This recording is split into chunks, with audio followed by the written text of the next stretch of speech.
Olá, queridos alunos da Escola Municipal Menezes Cortes. Eu sou o professor de Ciências Diogo Neves e estou aqui de máscara, pois a proteção contra a pandemia do coronavírus ainda é necessária, e estou aqui parado esperando o ônibus para mais uma aula de campo, que desta vez será no Jardim Botânico do Rio de Janeiro. E terá a participação da professora de História. Olha que maneiro, né? Então, eu estou aqui esperando o ônibus, que é o 565, mas você também pode pegar o 550 para chegar lá, mas tem que descer no ponto final. Bom, vamos aguardar o ônibus então.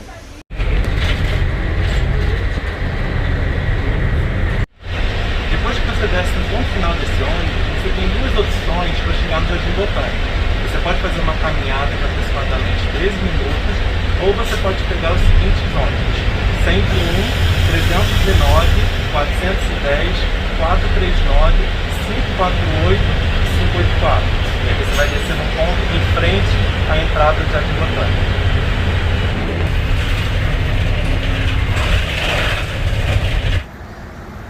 Alunos, deem só uma olhada como o Jardim Botânico é muito bonito.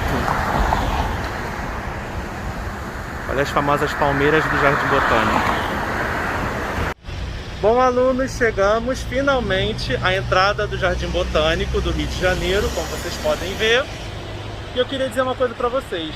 Vocês sabiam que o Jardim Botânico tem uma história muito importante para a nossa nação? Então, alunos, quando a gente vem para um lugar como esse, Jardim Botânico, muita gente pensa que só vai encontrar plantas. Mas não é bem assim. Olha só essas figuras que mostram as aves que nós encontramos aqui dentro do Jardim Botânico. É uma diversidade bem grande. Claro, onde tem plantas a gente vai encontrar animais, porque eles estão em íntima relação.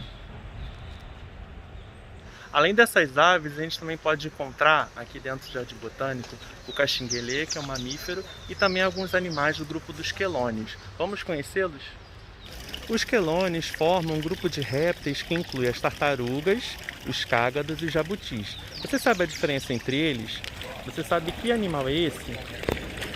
Esse daqui é o cágado. O cágado são os quelônios de água doce. E eles têm as patas adaptadas para o nado, elas são mais achatadas. As tartarugas são marinhas. E os jabutis são terrestres. Esse aqui é o ateliê de restauração de obras do mestre Valentim. Você conhece o mestre Valentim? Sabe que obras ele fez? Vamos dar uma olhada nessa exposição? Professora linda, o que você tem a nos dizer sobre as obras do mestre Valentim? Quem era o mestre Valentim? Gente, o mestre Valentim, ele foi um importante artista do barroco brasileiro. E ele viveu aqui no Rio de Janeiro, lá no século XVIII. E ele foi muito importante pra gente pelas obras que ele deixou, principalmente em igrejas e chafarizes. Duas coisas são importantes saber sobre ele. A primeira é que o mestre Valentim era negro, né? E ele foi considerado um mestre, ele foi elevado a mestre, uma coisa que era muito rara no período. Era muito difícil uma pessoa negra conseguir uma ordem de status aqui no Brasil. E ele vai conseguir por causa das suas obras. A outra coisa que é muito importante é que ele é um dos primeiros, junto com o mestre Aleijadinho lá em Minas, a fazer obras barrocas com características brasileiras. Se vocês verificarem as obras dele, tanto no Jardim Botânico quanto nas igrejas, você vai perceber que as feições, né, dos anjinhos ou das pessoas que ele desenha são sempre com feições negras, né? O nariz mais largo, o rosto mais redondo, principalmente, né, também dos mulatos. Ele vai deixar, essa é uma das características mais importantes da obra dele, né, é representar as feições brasileiras, porque até então as obras vinham todas com aquelas feiçõezinhas europeias, as pessoas branquinhas, né, com aquele narizinho grande, fino, e ele é um dos primeiros a trazer isso aqui para o Brasil. Essas obras dele não foram feitas para estarem no Jardim Botânico, até porque ele viveu antes, né, do Jardim Botânico ser construído. Elas faziam parte do passeio público do Rio de Janeiro, que ainda existe lá na Lapa. Essas obras faziam parte desse passeio público, principalmente como enfeites. O passeio público ele foi criado como uma espécie de parque, né, para as pessoas ricas poderem passear durante a tarde. Então, essas figuras que ele criou eram figuras decorativas desse parque. Então, essas duas estátuas, elas pertenciam a esse parque e foram retiradas de lá em 1905, quando se iniciou o aterro do Flamengo. Ali, aquela região era de água e com o aterro, essas estátuas foram retiradas porque elas iam ficar na beira do mar. Então, para aterrar, tiveram que tirar esse conjunto pictórico, que a gente chama, né? E por isso ela foi retirada de lá. Daí ela foi levada para o Jardim Botânico e hoje, com outras peças que vocês ainda vão ver do Mestre Valentim, né, elas passaram a ser restauradas e a serem cuidadas pelo Jardim Botânico. Aqui no Jardim Botânico existem diversas espécies de plantas. Eu vou mostrar algumas para vocês, as mais curiosas, as mais conhecidas, e vou mostrar também para vocês alguns espaços, como cactário, bromeliário, jardim sensorial, para vocês poderem conhecer esses grupos de plantas. O que vocês precisam saber de importante na identificação dessas plantas? Então, cada planta, cada espécie vegetal que se encontra aqui no Jardim Botânico, ela é identificada com essa placa. Então, na parte de cima, você tem o nome, que a gente chama de nome vulgar, que é o nome como é conhecido essa espécie na nossa língua, no caso mogno. E embaixo temos o nome científico dela, depois a região de onde essa espécie é nativa, de onde ela vem, e por último esse nome também latinizado, que é a família dela. Então mogno pertence à espécie Swietenia macrófila e é da família Meliaceae. O mogno é uma árvore muito importante porque ela fornece uma madeira muito boa. Veja o tamanho dela, como ela é enorme. E dá uma olhada nas raízes, a gente chama isso de raiz tabular, que são raízes aéreas. A raiz é tão grande, se desenvolve tanto que a gente vê ela fora da terra, que normalmente no solo é o local onde a gente espera encontrar as raízes. Esse aqui é o famosíssimo pau-brasil. Olha que árvore interessante. É uma árvore que a gente pode até passar batido por ela e nem reconhecer. O pau-brasil pertence à espécie Caesalpinia equinata, é do Brasil.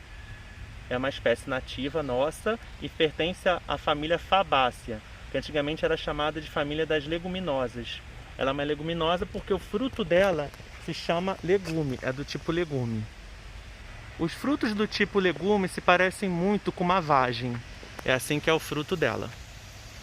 Todos nós sabemos que o pau-brasil foi uma árvore que foi muito importante na história do nosso país. Professora Linda, o que você pode explicar sobre a relação entre o pau-brasil e a nossa nação? E você sabia, Diogo, que o pau-brasil ela é a árvore oficial do Brasil desde 1978? E isso se dá justamente pelo que você falou aí, pela importância dela, né, na história do Brasil. O pau-brasil, né, desde a chegada dos portugueses aqui, ele vai ser muito importante. Primeiro, porque ele vai ser o primeiro motivo econômico de exploração portuguesa aqui no Brasil. Através do escambo, né, que era a troca que os portugueses realizavam com o índio, essa árvore brasileira vai sofrer o seu primeiro grande desmatamento. Né? Tanto que hoje ela é uma árvore ameaçada. E por que isso? Porque essa tinta vermelha aí, essa cor avermelhada, ela vai servir, né, como corante na Europa. Corante vermelho, que era uma cor muito importante. Né? Só as pessoas com muito dinheiro se vestiam de vermelho na Europa, então vai ser uma árvore muito cobiçada por causa do seu corante. Depois dessa onda, ela vai continuar sendo muito importante, né, para a exploração econômica. Por quê? Porque ela vai servir para ser feita arcos de violino, né? E isso mostra o porquê que ela é uma árvore tão ameaçada hoje, porque ela precisa tanto, né, ser cuidada e ser protegida. Eu cheguei agora em um local do Jardim Botânico onde existe uma referência a Dom João VI. Existe aqui um busto.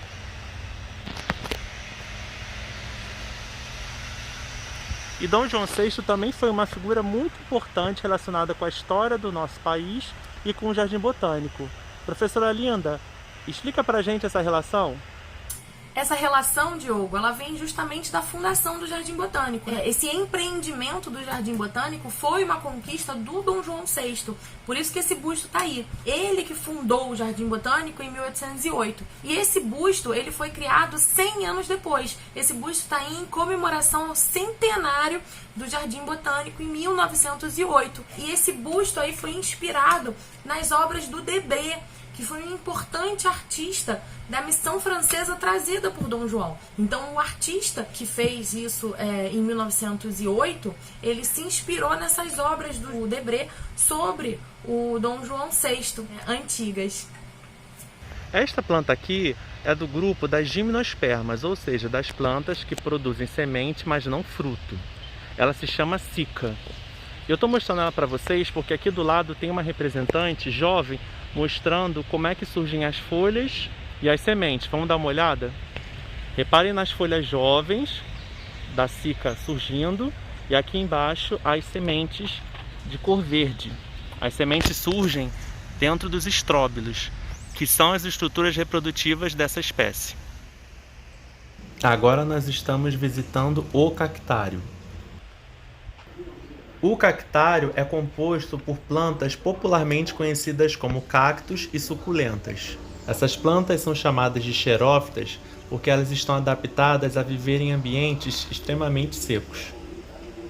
Olha o flagra aqui de um calango. O calango é um animal vertebrado do grupo dos lagartos, que são répteis, e eles estão adaptados a viver em climas quentes e secos.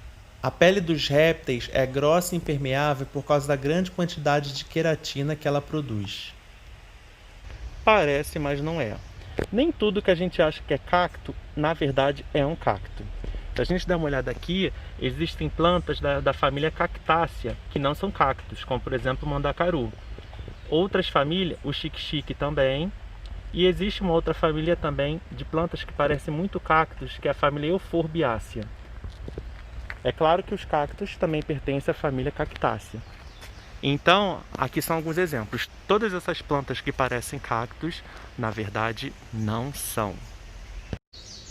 Acabei de contar aqui uma representante do grupo das pteridófitas.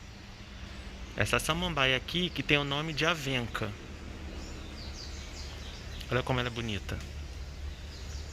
Além das pteridófitas, a gente também consegue visualizar as briófitas, que formam esses tapetinhos aqui verdes, ó. Você consegue ver?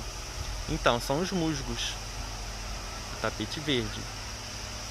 Tanto as briófitas quanto as pteridófitas gostam muito de crescer em ambientes úmidos, conforme eu já tinha falado. Pois a reprodução delas é altamente dependente da água. Aqui a gente também encontra os musgos. Aqui temos o lago Frei Leandro, com a sua magnífica Vitória Régia. A Vitória Régia é uma planta aquática e ela pertence à família Nymphaeaceae. A gente só consegue ver as folhas, mas o caule e as raízes estão submersas. O Frei Leandro foi o primeiro diretor do Jardim Botânico.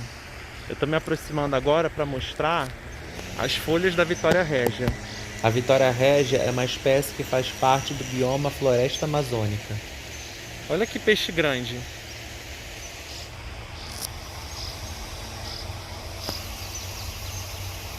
Aqui vemos o cipreste calvo, que é uma planta que pertence ao grupo das gimnospermas. Dá uma olhada nele. E ele tem uma coisa muito interessante, que a raiz dele é uma raiz aérea. Se chama de raízes pneumatóforas. As raízes emergem do solo. Plantas que possuem pneumatóforos são muito comuns em lugares alagados, como por exemplo em manguezais. É uma infinidade de espécies para a gente observar, né? Cada uma com um detalhe tão interessante.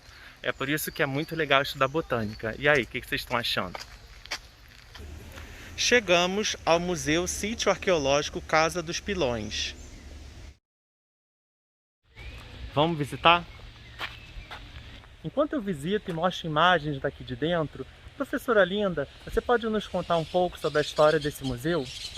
Claro, Diogo! O Museu Sítio Arqueológico Casa dos Pilões, ele tem uma importância fundamental pra gente, porque ele fazia parte de uma das unidades da Casa de Pólvora da Lagoa do Rodrigo de Freitas, aquela que eu falei lá que o Dom João fundou ao conceber o Jardim Botânico. E o papel dessa fábrica foi muito importante para o Brasil.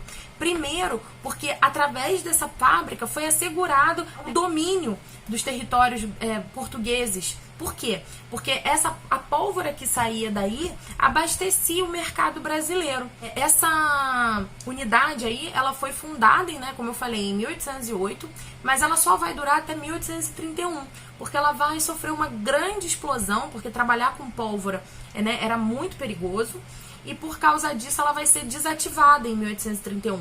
Essa casa aí que vocês estão visitando, ela vai se tornar uma casa de moradia normal. E só depois, lá na década de 70, com chegada, né, de pesquisadores históricos ao Jardim Botânico, né, que vão fazer uma avaliação do local, né, e quando o jardim se torna um instituto federal, é que vai ser feita toda essa pesquisa, né, e essa oficina vai se transformar em um museu, né? Porque dentro dessa oficina ficava uma oficina dos pilões, que era a etapa mais perigosa, né, da produção da pólvora. Por quê? Porque era onde você compactava a pólvora. A pólvora, ela é feita, né, de 3 coisas: salitre, enxofre e carvão, né? E quando você une as 3, é que você constitui a pólvora, que vocês sabem, né, ela serve para armas de guerra, né, e para explosões, né, e como explosivo. Então era muito perigoso,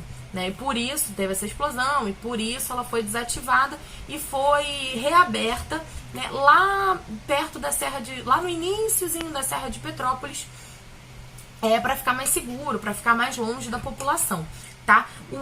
Então esse sítio, ele é um sítio, olha, ele é um museu e sítio arqueológico. O que significa isso?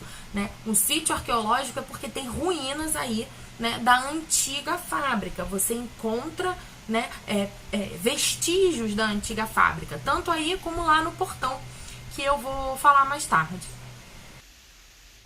Obrigado, Linda. Você traz informações históricas muito importantes. Vamos continuar a nossa visita. Mais um pouquinho de reino animal dentro do Jardim Botânico. Esse aqui é um meliponário, que é uma criação de abelhas sem ferrão nativas do Brasil. Existem mais de 300 espécies desse tipo de abelhas no nosso país. Elas também são conhecidas como abelhas indígenas, porque os seus produtos, que são mel, a cera e o própolis, são apreciados e utilizados há muitos anos, há muitos séculos pelos indígenas. A placa nos indica que essas abelhas se chamam boca de sapo e pertencem à família Apidae, lembrando que elas são insetos. E este é o bromeliário. Está aberto, então vamos dar uma olhada. Você sabia que o abacaxi é uma bromélia? Dá uma olhada nessa bromélia e olha a inflorescência grande que ela tem.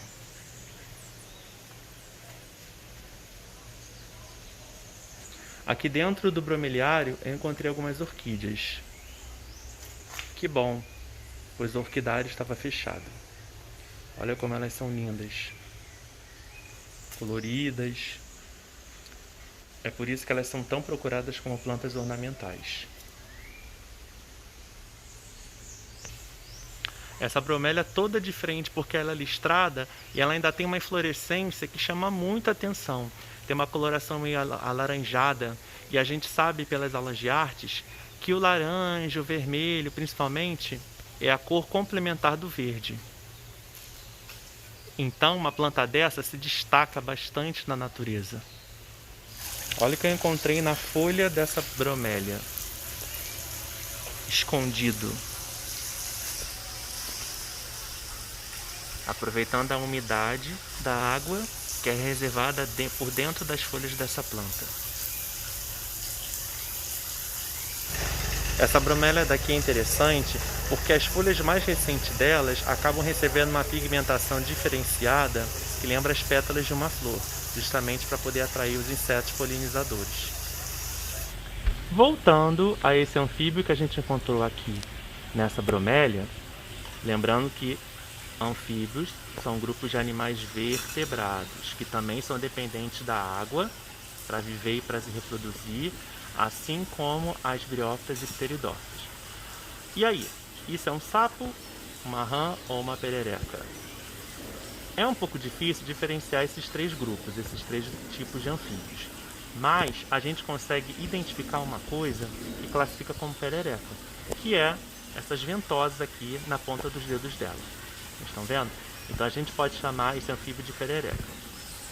Os anfíbios que correspondem ao sapo, rã e perereca fazem parte do grupo dos anuros, que são os anfíbios que não têm cauda quando são adultos. Essa planta aqui que eu estou mostrando também faz parte do grupo das pteridófitas. Ela parece uma samambaia, mas a gente chama ela de renda portuguesa. Ela tem esse nome porque parece que ela foi rendada mesmo. Os musgos, do grupo das briófitas.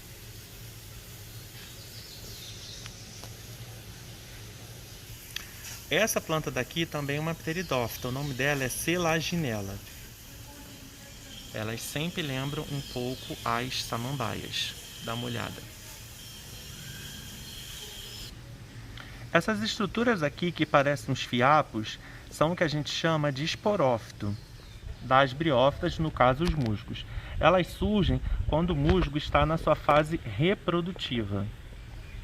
E aí na ponta desse fiapinho, que tem uma cor meio alaranjada, quando ele está totalmente maduro, ele se abre e libera os esporos, que vão dar origem a novos musgos. Esse grupo de planta, tanto as briófitas quanto as pteridófitas, não se reproduzem por meio de sementes, mas sim de esporos. Isso também acontece com os fungos. Mostrei animais, mostrei vegetais e agora mais um pouquinho de líquens. Os líquens são formados por associações de fungos e algas. Existem várias colorações de líquens. Esse, por exemplo, é avermelhado. Mas tem outros também, ó, esbranquiçado, existe acinzentado, esverdeado. Esse aqui é o tipo mais comum que a gente sempre vê em árvores, que é o líquen crostoso. Agora eu estou de frente ao portal em ruínas da antiga fábrica de pólvora. E eu vou pedir mais uma vez a ajuda da professora Linda para falar um pouquinho sobre esse tema. E aí, Linda, sua vez. Deixa comigo, Diogo. Gente, a fábrica de pólvora, como eu já havia falado, ela foi inaugurada pelo Dom João VI em 1808. E ela tem duas importâncias pra gente. A primeira era, lembra que o Brasil era colônia e ele não podia ter manufaturas. Porém, com a chegada da família real, as manufaturas são abertas e ela é uma das primeiras fábricas a se abrir no Brasil. Muito importante, mudando totalmente aí a nossa conjuntura econômica. A segunda é que Dom João, para incentivar o consumo dessa pólvora, né, ele vai considerar contrabando produzir pólvora em qualquer outro lugar que não fosse as fábricas reais. Ou seja, ela era praticamente uma das únicas abastecedoras de pólvora do Brasil, né? Por isso que ela era muito importante. Dentro de onde fica o parque infantil, encontrei este representante da família Piperácea. O que ela tem de diferente é a inflorescência dela, que a gente diz que é em forma de espiga. Dá uma olhada. As plantas da família Piperácea são muito comuns nas regiões tropicais, então a gente consegue encontrar muito facilmente aqui pelo Rio de Janeiro. Agora eu estou de frente ao portal da antiga Academia de Belas Artes. Oi, Diogo. Esse portal ele é muito interessante, porque ele é um portal, né, que fazia parte da Academia de Belas Artes Brasileiras, fundada em 1816 pelo Dom João VI, porque ele manda vir, né, inúmeros artistas, cientistas, engenheiros, né, franceses para o Brasil, para tanto estudar o Brasil, como iniciar também, né, estudos para os brasileiros, né, para a população que vivia aqui, óbvio, né, uma população da elite. Mas o que é interessante mesmo é que essa construção ela não foi feita no Jardim Botânico. Esse portal era o portal da academia que ficava no centro da cidade e que foi destruído, né, quando se abriu a Rua Rio Branco, a Avenida Rio Branco. Então, quando abriu lá em 1930 a Rio Branco, ele foi desmontado e trazido para o Jardim Botânico. Mas por quê? Porque porque ele é muito importante para as artes brasileiras, porque ele é o primeiro vestígio de arte neoclássica, que era uma nova seção artística do período que a missão veio para o Brasil, né? Ele vai ser o primeiro exemplar do Brasil, né? Justamente porque ele vai ser construído pelo Montigny, que era um arquiteto engenheiro francês, né, e que vai construir essa beleza aí. Por isso que ela é muito importante e ela é curiosa. Ela foi desmontada lá no centro da cidade, trazida para dentro do Jardim Botânico para ser mantida e preservada. A missão francesa ela vem com o intuito de inaugurar esses conhecimentos franceses. Por que franceses? Ué, Dom João não tinha vindo para cá porque estava fugindo do Napoleão?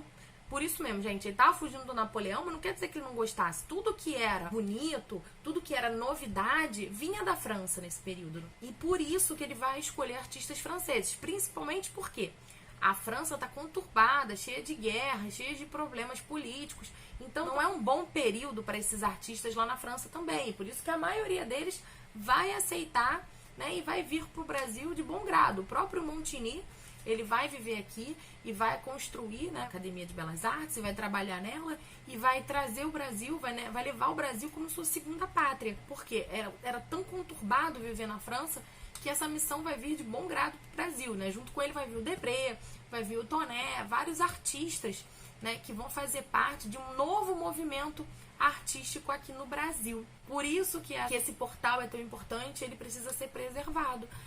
Para você conhecer o Jardim Botânico, tem que andar bastante.